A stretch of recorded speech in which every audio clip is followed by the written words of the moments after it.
Salam sejahtera, terima kasih karena bersama dengan saya di Nazilin Unity Channel.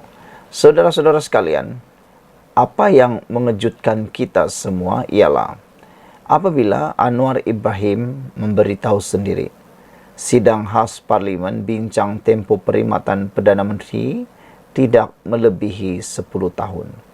Saya sebagai pemerhati politik bebas di Malaysia, saya berpendapat ini satu cadangan yang amat bagus, yaitu Perdana Menteri hanya boleh menjadi Perdana Menteri selama 2 penggal.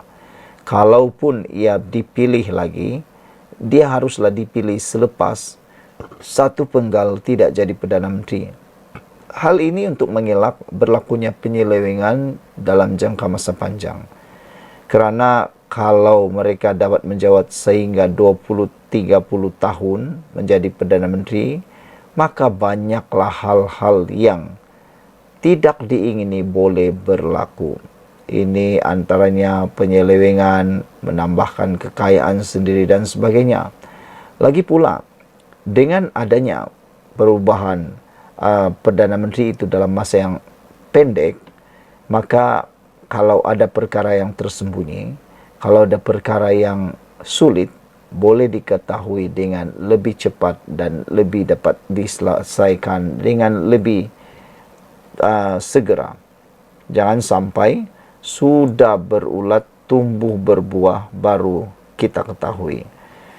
Satu sidang khas Parlimen perlu diadakan di bawah perkara 11 dalam kurungan 3 Peraturan Dewan Rakyat dan Dewan Negara untuk membahaskan pengehadan tempo perkhidmatan Perdana Menteri tidak melebihi 10 tahun sekiranya cadangan itu mau dilaksanakan, kata Anwar Ibrahim. Menteri Jabatan Perdana Menteri Undang-Undang dan Reformasi Institusi Datuk Seri Azalina Othman Said berkata, peruntukan undang-undang berkenan perlu dibahaskan memandangkan pindaan itu merupakan perkara yang memerlukan perbahasan mendalam dalam keputusan Jemaah Menteri dalam senario semasa jika cadangan pengehadan tempo perkhidmatan Perdana Menteri maksimum 10 tahun dilaksanakan, maka adalah dicadangkan kajian terperinci termasuk kajian impak. Selanjutnya, perlu mengambil kira pandangan dan hasil sesi libat urus dengan pihak berkepentingan dan orang awam, katanya. Ini memandangkan ia mempunyai implikasi pindaan perlembagaan persekutuan dan memerlukan keputusan dasar yang tuntas, katanya dalam jawapan lisan di Dewan Negara yang disiarkan di laman sesawang Parlimen pada Isnin. Beliau menjawab soalan Abdul Nasir Idris yang ingin tahu sama ada kerajaan bercadang menghadkan tempo perkhidmatan Perdana Menteri kepada maksimum 10 tahun. Azalina berkata, Jabatan Peguam Negara dan bahagian hal ehwal undang-undang Jabatan Perdana Menteri sedang memperhalusi dan melakukan pelbagai sesi libat urus bersama pihak berkepentingan berhubung cadangan itu. Hal ini, katanya, termasuk pengehadan tempo perkhidmatan Menteri Besar dan Ketua Menteri bagi mengelakkan pemusatan kuasa berlebihan dan menjamin ketelusan pentadbiran negara. Wow, ini amat mengejutkan kita apabila pengehadan kuasa Perdana Menteri turut dipanjangkan sehingga kepada Menteri Besar dan Ketua Menteri bagi mengelakkan pemusatan kuasa berlebihan dan menjamin ketelusan pentadbiran negara. Setakat ini sebanyak 9 sesi libat urus telah dilaksanakan dan seterusnya 1 kajian dan kertas dasar telah disediakan oleh BHEUU berkaitan perkara ini juga yang merangkumi perbandingan negara-negara lain, katanya. Dapatan analisis sebelum ini, perkara mengenai persoalan dasar adalah begitu rumit mengenai tempo 10 tahun yang saling berkait dengan perkiraan tempo spesifik pemegangan jawatan Perdana Menteri. Kemungkinan kaedah penetapan 2 penggal didapati lebih bersesuaian mengambil kira lanskap politik di Malaysia, katanya. Sekian dulu untuk kali ini. Jangan lupa tinggalkan komen Anda, tekan butang subscribe. Bye. Salam sejahtera. Ini satu lagi pendedahan yang pastinya akan membuatkan Perikatan Nasional terluka besar. Lukanya makin besar, makin dalam. Apabila dalam laporan di Harapan Daily, melompat gembira waktu ringgit lemah, bila makin kuku, kata data dimanipulasi. Penyokong tegar pembangkang yang juga digelar golongan walaun dilihat seronok ketika ringgit lemah. Sebaliknya mendakwa, data dimanipulasi pula apabila mata wang negara semakin mengukuh. Tak habis-habislah mereka ni kan. Mana satu yang mereka suka pun kita tak tahu. Yang mereka suka, kalau ada isu kerajaan ini mula jadi lemah. Patutnya mereka jadi sedih dan patut membantu memberikan idea, bukannya asik-asik nak tumbangkan kerajaan. Hal tersebut dibangkitkan pemerhati politik Ahmad Mursi yang mendapati walaun tidak pula berkongsi prestasi ringgit yang makin meningkat baik. Bila duit kita turun, ramai walaun kongsi graf forex. Dah 6 bulan ringgit makin naik berbanding semua negara jiran. Tak syek pula katanya. Beliau berkata dalam tempoh 6 bulan ringgit mengukuh berbanding hampir semua mata wang ASEAN. Begitu juga dengan India, China, Korea, Ukraine, Jepun, USD, Euro, Jordan, Saudi Arabia, Kanada, Amerika Syarikat dan New Zealand, Australia. Walau melompat, gembira waktu ringgit lemah. Bila semakin kuku, mereka kata data itu bohong dan dimanipulasi pula, ujarnya. Sehubungan itu, beliau menegaskan bahawa data-data ekonomi menunjukkan Malaysia yang dipimpin kerajaan Madani pada masa ini berada di landasan yang betul. Persepsi-persepsi pembangkang tunjukkan negara kita makin jahanam. Terpulang pada kita nak jadi bijak atau jadi bodoh, katanya. Pendusta dikata benar, yang benar dikata pendusta. Tahun-tahun tipu daya, kata beliau lagi. Semoga negara kita semakin makmur insyaAllah. Yang penting mesti ada pemimpin yang kawiyul amin, katanya lagi. Saudara-saudara sekalian, ada kebenarannya laporan ini dibuat. Apabila kita dapat lihat ketika dulu nilai mata wang kita menjadi merosot, begitu lantang dan hebatnya para penyokong tegar pembangkang yang juga digelar walaun dilihat seronok ketika ringgit lemah. Sebaliknya, ketika ringgit menjadi kuat, apa yang terjadi? Mereka kata data dimanipulasi pula apabila mata wang yang semakin mengukuh.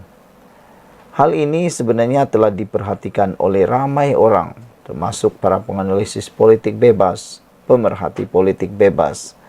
Mereka kata, bila duit kita turun, ramai walaun kongsi graf forex. Tapi, dah 6 bulan pun makin naik ringgit Malaysia berbanding semua negara jiran lain. Mereka tak say pula. Itu adil ke tidak? Biasalah. Hanya keburukan yang mereka nampak. Beliau berkata dalam tempoh 6 bulan ringgit mengukuh berbanding hampir semua mata wang ASEAN. Begitu juga dengan India, China, Ukraine, Jepun, Korea, USD, Euro, Jordan, Saudi, Kanada, Amerika Syarikat, dan New Zealand, Australia. Sekian untuk kali ini. Jangan lupa tinggalkan komen Anda.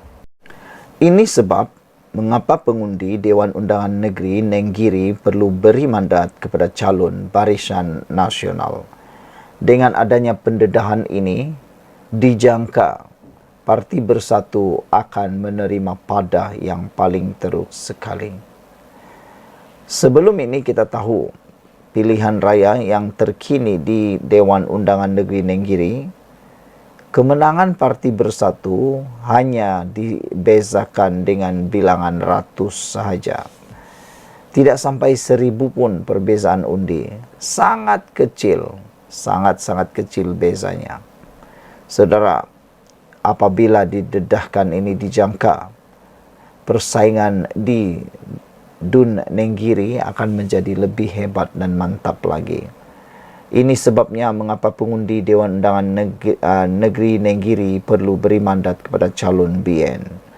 Ahli Majlis Tertinggi UMNO Datuk Seri Ahmad Maslan berkata, penduduk di Gua Musang, khususnya di Dewan Undangan Negeri Nenggiri, bakal memperoleh pelbagai manfaat jika mengundi calon BN pada pilihan raya akan bulan depan. Timbalan Menteri Kerja Raya itu juga berkata, mengingatkan tentang hubungan rapat dengan kerajaan pusat yang tidak akan berlaku jika memberi kemenangan kepada calon Perikatan Nasional PN. Sudah tentu sekiranya pengundi di Dewan Undangan Nenggiri memilih calon Barisan Nasional BN, Muhammad Azmawi Fikri Abdul Ghani, hubungan penduduk Gua Musang dan Nenggiri lebih rapat dengan kerajaan pusat, katanya. Calon kita mewakili kerajaan pusat, manakala calon Perikatan Nasional hanya mewakili kerajaan negeri. Pengundi harus sedar, kerajaan negeri tidak mempunyai banyak duit. Hanya kerajaan pusat saja yang mempunyai duit. Kita yakin pengundi Dewan Undangan Negeri Nenggiri akan memberi mandat kepada kita pada 17 Ogos nanti, katanya. Ahmad berkata demikian ketika berucap pada Majlis Perancaran Jentera BN yang dirasmikan Presiden UMNO Datuk Seri Dr. Ahmad Zahid Hamidi. Beliau berkata, Timbalan Perdana Menteri juga akan merasmikan Majlis Pecah Tanah dan menyiapkan jalan perhubungan desa orang asli. Jelasnya, kerja berkenan membabitkan nilai 190 juta itu akan dimulakan esok dan sudah tentu ia memberi keutamaan kepada orang asli di Nenggiri dan Gua Musang. Pada masa yang sama, beliau meminta semua jentera pilihan raya bekerja kuat untuk memastikan kemenangan calon BN. Bagi jentera wanita, jangan hanya melakukan ziarah kasih, sebaliknya perbanyakkan ziarah mesra terhadap individu-individu yang berpengaruh. Untuk jentera lelaki pula, perbanyakkan ceramah kelompok dan pastikan dapat menarik mereka yang berada di atas pagar, saran beliau lagi.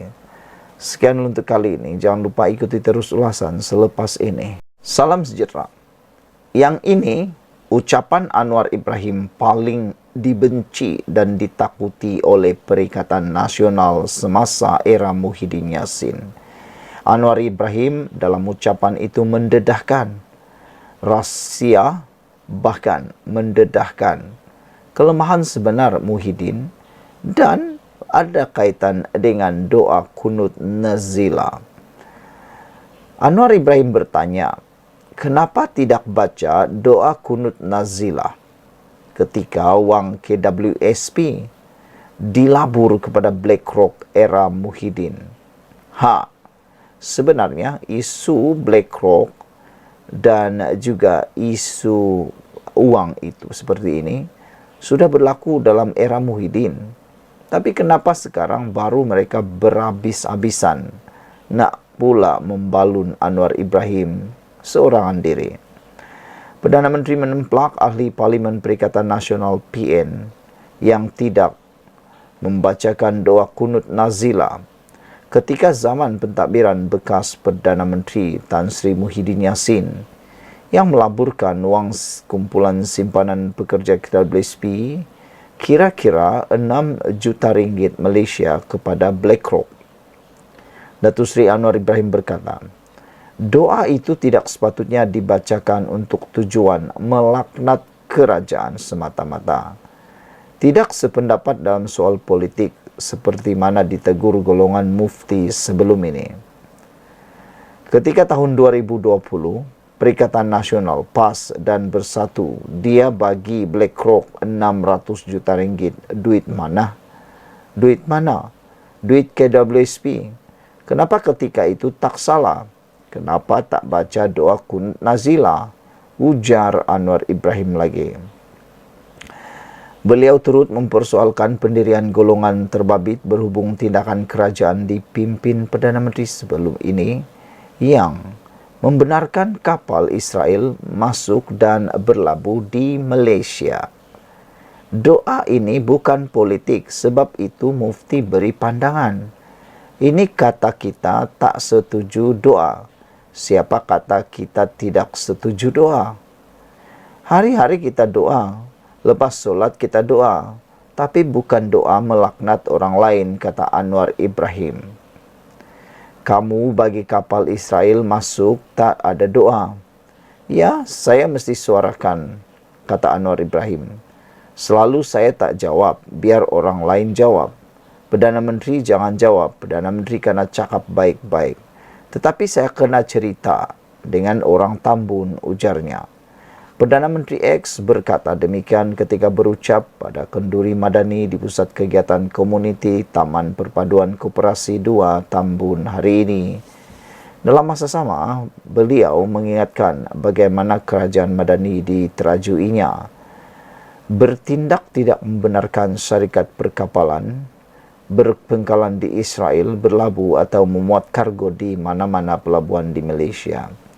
Keputusan kerajaan itu berbeza dengan kerajaan terdahulu yang membenarkan kapal dari negara haram terbabit berlabuh di negara ini. Bila kita hentikan kapal Israel masuk tahun 2023, kata Anwar Ibrahim. Bila kapal Israel masuk 2002 semasa Tun Dr. Mahathir Mohamad jadi Perdana Menteri, kemudian diteruskan semasa Datuk Seri Najib Razak, Tan Sri Muhyiddin Yassin dan Datuk Seri Ismail Sabri Yaakob. Masa itu ada PAS dan bersatu dalam kerajaan, katanya lagi. Sekian dulu untuk kali ini. Jangan lupa tinggalkan komen Anda, tekan butang subscribe. Salam sejahtera. Akhirnya Anwar Ibrahim buka mulut, buka cerita, mengejutkan kita semua. Kata Anwar Ibrahim, laksana tindakan tidak popular, kerajaan usaha tengani maklumat bahaya di media sosial. Media sosial sekarang begitu mudahnya digunakan oleh pelbagai pihak untuk menyebarkan fitnah dan berita tidak benar. Kebanyakan mereka menggunakan media untuk memutar belit fakta, bahkan untuk menipu orang supaya membenci kerajaan pada waktu ini. Yang paling ketara sekali ialah ada beberapa ajakan daripada media sosial untuk mahu membenci kerajaan. Baru-baru ini ada pula himpunan anti Anwar Selamatkan Malaysia, yang kita hairan himpunan itu tidak dapat mendapat sambutan langsung daripada rakyat Malaysia. Yang hadir kurang 50 orang. Dan yang lebih mengejutkan lagi ialah apakah sebenarnya mereka tuntut untuk mahu selamatkan daripada Malaysia ini. Itu sebabnya Anwar Ibrahim kata kerajaan usaha tangani maklumat bahaya di media sosial. Datuk Seri Anwar Ibrahim menegaskan penyebaran maklumat bahaya yang kian berleluasa di media sosial memaksa pihak berkuasa mengambil tindakan, termasuk yang tidak popular bagi menanganinya. Kerajaan punyai masalah sekarang apabila kita cuba perkenalkan beberapa sekatan yang tidak semestinya popular, kerana mereka yang yakin terhadap kebebasan tanpa kawalan berhak untuk ekspresikan pandangan tanpa mengambil kira impaknya kepada masyarakat, katanya lagi. Perdana Menteri berkata usaha menangani lambakan berita palsu, penipuan dan buli cyber menerusi media sosial memerlukan lebih banyak peraturan. Mereka mengabaikan hakikat bahawa ada wanita mengambil keputusan, terpaksa atau terdesak untuk melakukan perbuatan bunuh diri disebabkan sesuatu pencabulan, ujarnya pada Majlis Perasmian Persidangan Pemikiran dan Tamadun Islam Sedunia 2024 di Universiti Sultan Azlan Shah, Kuala Lumpur, Kuala Kangsar hari ini. Sebelum ini, negara digemparkan dengan kes kematian pempengaruh media sosial dan aktivis Rajesh Wari Apathu, 29 tahun atau Esha, pada 5 Julai lalu. Esa ditemui mati di kediamannya di sebuah kondominium di Setapak sehari selepas membuat laporan ugutan jenayah dan fitnah terhadap dirinya di Ibu Pejabat Polis Daerah Dang Wangi. Kematiannya dipercayai ada kaitan dengan tekanan dihadapi berikutan menjadi mangsa buli cyber. Semalam, Suruhanjaya Komunikasi dan Multimedia Malaysia memaklumkan perkhidmatan media sosial dan pesanan internet dengan sekurang-kurangnya 8 juta pengguna berdaftar di Malaysia perlu memohon lesen khas pemberian perkhidmatan aplikasi di bawah Akta Komunikasi dan Multimedia 1998. Langkah itu akan dikuat kuasa 1 Januari depan selepas satu kerangka kawal selia baharu ke atas perkhidmatan media sosial dan pesanan internet diperkenal 1 Ogos ini. Ia selaras keputusan Kabinet bahawa perkhidmatan media sosial dan perkhidmatan pesanan internet mesti mematuhi Undang-Undang Malaysia. Saudara-saudara sekalian, semalam Suruhanjaya Komunikasi dan Multimedia memaklumkan perkhidmatan media sosial dan pesanan internet dengan sekurang-kurangnya 8 juta pengguna berdaftar di Malaysia perlu memohon lesen kelas pemberian perkhidmatan aplikasi di bawah Akta Komunikasi dan Multimedia 1998. Saya bersetuju sangat dengan tindakan kerajaan yang diambil ini. Semua perlu dikawal dengan baik. Sekiranya tidak, nanti akan munculnya perkataan nasi sudah menjadi bubur. Jangan sampai nasi sudah menjadi bubur baru mau bertindak. Bukan semua perkara kita bebas. Kita harus berlandaskan undang-undang yang ada di negara kita. Sekian dulu, jangan lupa tinggalkan komen Anda, ikuti terus ulasan selepas ini. Salam sejahtera, terima kasih karena bersama dengan saya di Nazilin Unity Channel. Kali ini, isu paling mengejutkan seluruh rakyat Malaysia. Memang susah untuk menyelamatkan Najib lagi daripada kebangkrapan. Kalau dia bankrupt, bermaksud dia tidak dapat lagi menjadi calon atau apa-apa pertandingan dalam pilihan raya. Kerana hari ini Najib dan anak gagal tangguh prosiding kebangkrapan. Beliau tidak lagi dapat menangguhkan prosiding kebangkrapan mereka. Najib Razak dan anaknya Nazifuddin Najib gagal dalam usaha menangguhkan prosiding kebangkrapan terhadap mereka bagi mendapatkan semula RM1.69 bilion dan RM36.7 juta dalam bentuk cukai. Mahkamah Tinggi Kuala Lumpur petang ini menolak permohonan penangguhan oleh Najib dan Nazifuddin berhubung prosiding kebangkrapan yang difailkan Lembaga Hasil Dalam Negeri LHDN. Ketika ditemui media, peguam mereka Muhammad Farhan Muhammad Safi berkata, kedua-dua mereka memohon penangguhan kerana telah memfailkan rayuan penilaian semula cukai dengan LHDN. Najib dan Nazifuddin mengemukakan rayuan penilaian semula cukai dengan pesuruhjaya khas untuk cukai pendapatan. Tribunal Bukan Kehakiman di bawah Lembaga Hasil Dalam Negeri LHDN. Kami akan merayu kepada Hakim Mahkamah Rayuan, kata Farhan, berhubung keputusan pendaftar mahkamah hari ini. Pada 2020, Mahkamah Tinggi Kuala Lumpur membenarkan permohonan LHDN untuk mendapatkan penghakiman terus keputusan tanpa perbicaraan penuh bagi cukai yang dinilai terhadap Najib dan Nazifuddin.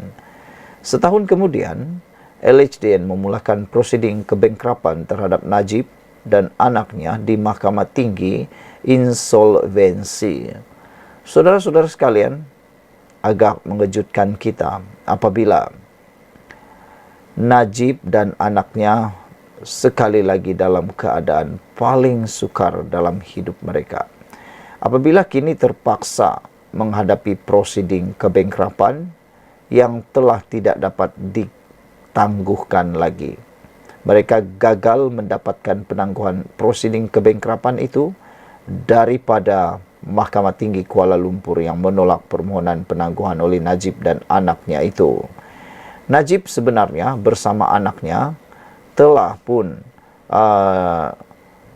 meminta penangguhan prosiding kebankrapan bagi mereka bagi mendapatkan semula 1.69 bilion dan 36.7 bilion dalam bentuk cukai oleh LHDN. Bayangkan saudara, berapa banyaknya pendapatan Najib sehingga cukai yang ditafsir oleh LHDN yang mau didapatkan semula oleh LHDN ialah sebanyak 1.69 bilion. Ini satu jumlah yang sangat luar biasa. Saya rasa inilah rekod Malaysia perlu didapatkan semula daripada seorang individu. 1.69 bilion, jumlah yang sangat luar biasa banyaknya. Sekian dulu untuk kali ini. Jangan lupa tinggalkan komen Anda.